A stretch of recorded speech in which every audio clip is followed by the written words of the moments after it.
ओम गणपति गुरु him गिरिसुता Goswami Girijesh सहित शारदा नर्मदा वाय हृदय प्रदेश बंदो हनुमत लखन संग रिपु हनु भरत सुजान सिया राम जी को नमन गाऊं मानस गान सियावर रामचंद्र पद जय शरणम। बोलिए धर्मधाम महारानी की जय, अखिलेश्वर महादेव की जय। हाँ, रामचरितमानस के प्रेमी सज्जनों, अब हमारे राम जी अपनी गृहस्थी बसाने जा रहे हैं। गृहस्थी बसाना यानी भैया शादी हो जाए उसके बाद में मकान ना हो तो फिर काय की गृहस्थी। तो ये 14 साल के लिए एक टेम्परेरी गृहस्थी बसा रहे हैं, यानी टेम्परेरी मकान बना रहे हैं। आज ही हमारे पास में एक सज्जन मकान बनाने का मुहूर्त पूछने आए थे। तो ये तो स्वयं भैया राम जी है, उन्हें तो ऐसा मुहूर्त तो जिस समय जो काम कर रहे वही मुहूर्त उनके लिए। तो वाल्मीकि जी आ गए। पर अब यहाँ एक चीज़ बताई कि जो ही उन्होंने विचार किया, मंदाकिनी के किनारे चित्रकूट में एक स्थान है, चारों तरफ से एक नाला जो है, नाले ने एक घेरा डाल दिया है बीच में चारों तरफ से। तो उस बीच में कोई ऐसा अच्छा स्थान से देख करके और 2 कुटी तैयार हो रही भाई। अब 2 कुटी क्यों? क्योंकि भैया एक तो गृहस्थ आश्रम में है, दोनों पति पत्नी एक साथ रहेंगे, और अपने है साथ में भाई है, एक तो भाई के लिए एक छोटी कुटी और 2 बड़ी कुटी बनेगी।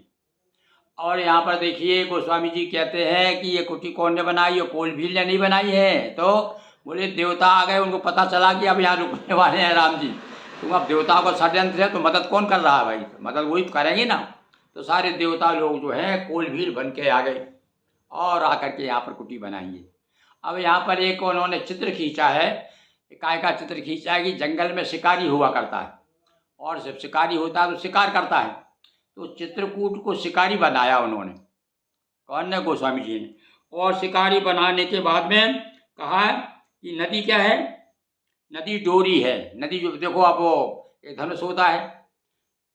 एक नाला ऐसा गया, नाला धनुष की तरह, और ऐसा आकर के और मंदाकिनी में मिल गया, और नदी इस प्रकार से ऐसी बह रही। तो वो समझ लो क्या कह रहे हैं, उनको कल्पना की गोस्वामी जी ने कि नदी तो जो है एक डोरी है और प्रत्यंचा की तरह वो नाला है, और चित्रकूट क्या हो गया? चित्रकूट हो गया शिकारी। अब देखिए, अब आप आपको बताएंगे हम आपको, ये थोड़ा सा आप ध्यान में रखिए। अब आगे चलते हैं अपन। रघुबर कहू लखन भल घाटू करऊ कतऊ अब ठार ठाटू। चलो अपना ठाट यहीं पर हो, ठाट से ठाट के साथ रहेंगे भाई अपन। कौन से भैया से कह रहे? भैया लखन, ये स्थान जरा हमको पसंद आ गया भाई। अच्छा अच्छा घाट है ये, मंदाकिनी का बड़ा सुंदर घाट है, और यहीं पर अपन ठाट के साथ रहेंगे। लखन देख पे उतर करारा और 14 से फिर वो धनुष जिमिनारा। एक नाला जो है धनुष की तरह चारों तरफ घूम रहा है।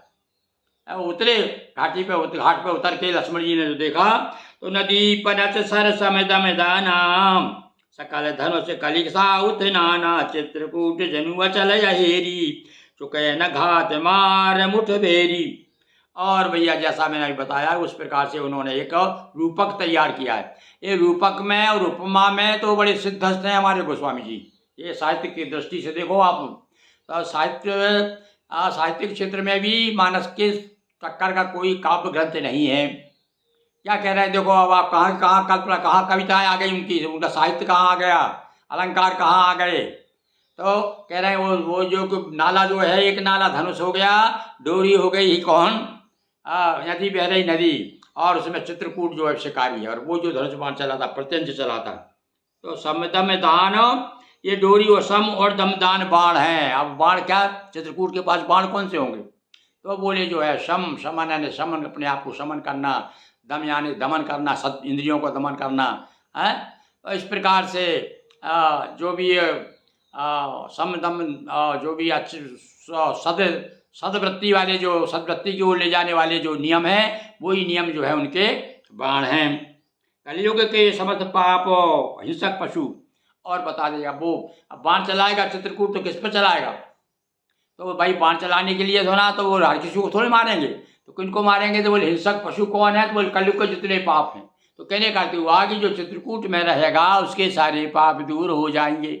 जिस प्रकार से शिकारी अपने बाणों से हिंसक पशुओं का शिकार करता है, इसी प्रकार से हमारे जो चित्रकूट महाराज हैं वो एक धनुष बाण लेकर के तो बना दिया, धनुष बाण बता दिया चित्रकूट का धनुष बाण क्या है। चित्रकूट के पास, चित्रकूट यदि शिकारी है तो धनुष बाण क्या है, धनुष बाण जो है सम दम नियम ये जो है बाण है, और अपनी जो मंदाकिनी है उसमें डोरी बंधी हुई है उसमें, और वो जो नाला जो है उसको धनुष बता दिया। ये अनुपमेय कल्पना, बड़ी सुंदर सुंदर उपमाएं आगे और देखेंगे, हमको काव्य का भी आनंद लेते हुए चलेंगे। तो ऐसे कही लखन ठाऊं दिख रावा और धन थल बिलोक रघुबर सुख पावा। लक्ष्मण जी भी बड़े बड़े मतलब कहने चाहिए साहित्यकार हैं। इस प्रकार से चर्चा करके उन्होंने कहा कि महाराज ये देखो ऐसा ऐसा कितना अच्छा लग रहा है। तो भगवान भी बड़े प्रसन्न हुए। रमेव राम मन देवन जाना, अब यहाँ राम जी का मन रम गया है। अब देवताओं को जो ही पता चला तो उन्होंने क्या किया, चले सहित सुर थपति प्रधाना, सारे बड़े बड़े प्रमुख प्रमुख देवता लोग आ गए यहाँ पर। और क्या किया, कोल किरात वेश सब आए, सारे कोल बन गया, कोई किरात बन गया, कोई भील बन गया। और रचे परन तन सदन सदन सुहाय तले सत्रन सदन। देखिए आप, तृणों का सदन यानी घर बना दिया, एक कुटी बना दी है, काय की तिनकों की झोपड़ी है। मेरे झोपड़ी में राम से कब आएंगे, वो कितना लोकप्रिय हो रहा है। झोपड़ी की बड़ी महिमा है भैया, क्योंकि जब से राम वन में गए हैं झोपड़ी बनाई, तब से झोपड़ी की भी कीमत बढ़ गई। तो यहाँ पर वर्ण जाय मंज दुई शाला, दो शाला हैं भैया, दो कुटियाँ हैं, एक ललित लघु एक विशाला। एक ललित सुंदर है, छोटी है, और एक बड़ी विशाल है। लखन जानकी सहित प्रभु राजत रुचिर निकेत। अब घर क्या है उनका, घर यही है निकेत यानी घर। घर क्या है, जहाँ आदमी रहता है वही घर है उसके, चाहे वो कुटी में रहे चाहे महल में रहे, वही तो उसका निवास है। तो यहाँ पर अब निवास कर रहे हैं कौन, राज तो लखन जानकी, लखन का नाम पहले आया भैया, लखन तो पहरेदार है ना उनके। और साथ में अपनी भार्या अर्धांगिनी आदिशक्ति के साथ में परम ब्रह्म जो है अपने शेष को साथ ले करके और यहाँ कुटी में विराजमान है। मोस होय मदन मनुवेश जरूरत राज। फिर उनका ध्यान आया, कैसे लग रहा है भाई, कोई ने पूछा गोस्वामी जी से, भगवान कैसे लग रहे हैं अपनी कुटी में बैठे हुए तीनों। अरे बोले ऐसे लग रहे भैया जैसे कामदेव आ गया हो, अपनी पत्नी के साथ में विराजमान हो, ऐसा लग रहा है। तो क्यों, क्योंकि सबसे सादा सुंदर देवताओं में कौन है। देवता जब भी बात की जाएगी देवताओं में भैया, ये मनुष्य भी देवता हो सकता है। बोले हाँ, ये देवता के देवता तो है ही है, इसलिए तो देवता से उनकी बराबरी बता रहे। ऐसे भगवान राम जी इस समय जो है अपनी कुटी बना करके, अब कुटीचक सन्यासी कह सकते हैं भाई इनको इस समय राम जी को। सन्यासी 4 प्रकार के होते हैं भाई, सुना है हमने, कुटीचक बहुदक और भी होते हैं 2 प्रकार का, हंस है परमहंस है, कुटीचक है। कुटीचक सन्यासी होता है जो कुटी बना करके अपनी पत्नी के समेत रहता, पहले चला आ रहा था पहले, अब तो सब सारी परंपराएं खत्म हो गई। अब तो अपने केवल लोग अपने अपने मुँह से लोग कुछ तो भी कहते रहते हैं। अब पहले थोड़ा व्यवस्था थी भाई, ढंग से रहते थे लोग, जंगल में रहा करते थे कुटीचक बना करके अपने बाल बच्चों के साथ में। ऋषि मुनि, वही ऋषि मुनि तो आज ब्राह्मण है भाई। ब्राह्मण कौन है, वही ऋषि मुनि जो वहाँ जंगल में रहते थे, कुटी बना, कुटीचक सन्यासी जो थे वही आज ब्राह्मण के रूप में। अभी गुरुकुल कुछ समय तक गुरुकुल चलता रहा और गुरुकुल का कुल समाप्त हो गया, तो फिर आप लोग को अपने देश में फिर क्या आ गया, आप जानते हो, आप फिर से थोड़ी सी जागृति आ रही है। ये हमारे देश के लिए और शुभ लक्षण हैं। बोलिए सियावर रामचंद्र की जय। हर हर महादेव शंभो। हाँ एक बात और देखिए, मास पारायण 17वां विश्राम कल से शुरू हो जाएगा। मास पारायण विश्राम चल रहा है भैया। मास पारायण यानी 30 दिन में पूरी रामायण होना। तो अभी तक 16 हो गए, मतलब आधे आधे पे आए हैं अभी हम। कब से चल रहा है ये अपना, जब से भगवान ने पदार्पण किया अयोध्या जी में, भगवान का विग्रह जो है प्रतिष्ठित हुआ है, तब से हमने 22 जनवरी थी वहाँ, कब सन कौन सा 23 था 24 कुछ याद नहीं आ रहा मुझे। तब से हम रामचरितमानस का रोज़ आपको एक दोहा सुना रहे हैं।